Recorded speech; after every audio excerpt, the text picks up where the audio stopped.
You cannot solve a problem from the same consciousness that created it. You must learn to see the world anew. Albert Einstein.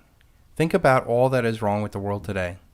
Massive debts, endless wars, encroaching government power, too big to fails, systemic unemployment, and a general sense of fear and depression. You cannot solve these problems with the same consciousness as the ones that created this mess.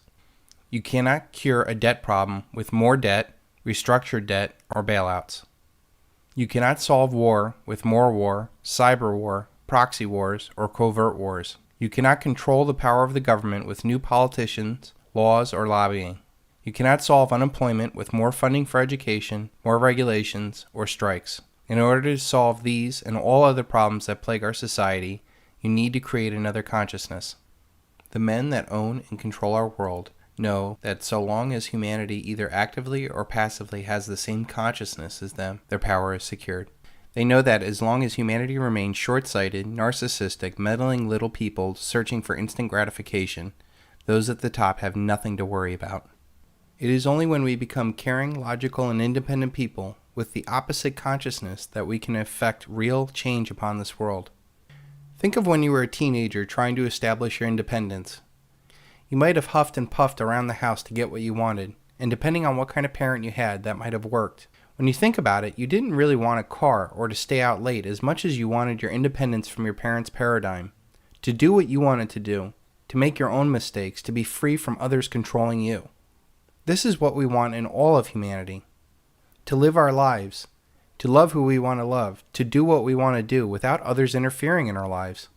Most teenage rebellion is misguided and often never really results in any true freedom, since they never change the consciousness of the dependent state.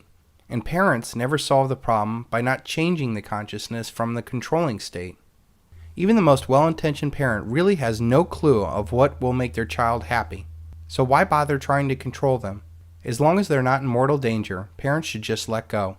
The child can only begin to find out what will make them happy by following their passions independent of their parents. Slamming the door, yelling, or the quiet treatment will not result in you gaining any real power. The only way for you to gain true freedom of your parents is to become independent of them, to think and provide for yourself without their help or even approval. That is what becoming an adult is all about. Your parents probably did not respect you as an adult until you acted independently from them. Even that might not do it. But regardless if your parents respect you for your independence, you know that you can survive and thrive outside of their paradigm, and all of their attempts to control your life are now rendered useless. Some parents might still try to control you, but they usually get relegated to holidays and only in a symbolic fashion, because you know you don't have to listen to them anymore. Don't believe them, don't fear them, don't ask anything of them. Alexander Solzhenitsyn. Think about what you are really upset about in the world today. It could be war, taxes, the government encroachment on our privacy, or whatever. You'll waste time hacking at the branches and not the root of the problem. What you really want is your freedom and independence and to be left alone. The fundamental reason why any formalized group effort like Occupy Wall Street or the Tea Party will fail is that it is a collective effort against a collective problem, one of the same consciousness. You cannot beg for power. You need to be independent of power. Sending good people in to reform a state is like sending virgins in to reform a whorehouse. Anonymous. The game is rigged, and nothing will change with elections, protests, editorials, Occupy movements, or Tea Parties. They are important, but they will not change the system. The boomers tried to rebel in the 60s against all that was wrong in the world. There's a time when the operation of the machine becomes so odious, makes you so sick at heart, that you can't take part. You can't even passively take part. And you've got to put your bodies upon the gears and upon the wheels, upon the levers, upon all the apparatus, and you've got to make it stop. And you've got to indicate to the people who run it, to the people who own it, that unless you're free, the machine will be prevented from working at all. They lack the mature wisdom to guide them to the root of their problems and to become a real threat to those that seek to control them. If you want to become a real threat to the system, act independently of the system. This is essentially what a responsible citizen must do to a repressive government. Slamming your door at your parents' house is the same as a million-man march. You think it is a show of power, but those that are in charge think it's a cute but meaningless exertion of power and do not fear it in the least. Let them march all they want. so long as they pay their taxes. Alexander Haig. You must physically, financially, politically, intellectually, emotionally, and even spiritually remove yourself from their control. The most potent weapon of the oppressor is the mind of the oppressed. Stephen Biko. You cannot change the world to make yourself happy or free. You must change yourself to make the world happy and free. Be the change that you wish to see in the world. As long as humanity believes that they can change the world to make themselves happy or free, we will continue to fall into this trap over and over again, generation after generation. It is insanity to think that you can change the world to make yourself happy or free. You can't do it on a personal level, and you certainly cannot do it on a national or a global level. Think about your own family.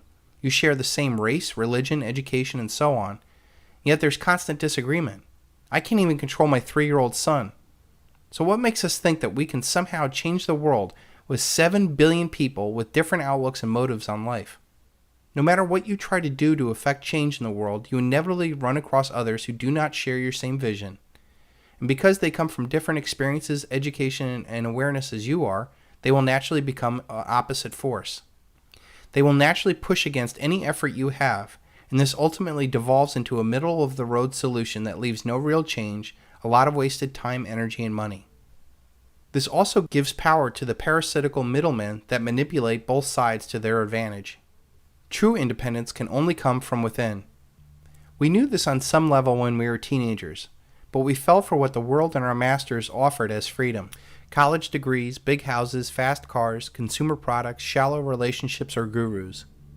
This inevitably leads to debt, frustration, and an empty hole in our lives, which we usually do not fully realize until we are way past our prime, wasting the best part of our life.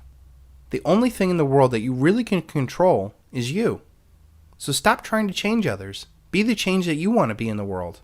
It is very important to know that we also have no right to enforce our version of freedom and happiness onto others.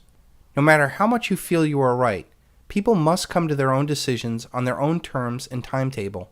When we focus our time, energy, and money on working on our own personal freedom, we will not only see real effective change, we will show the way for millions of others to follow.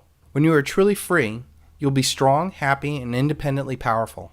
Your power does not come at the expense of others or control of others, and therefore cannot be stopped.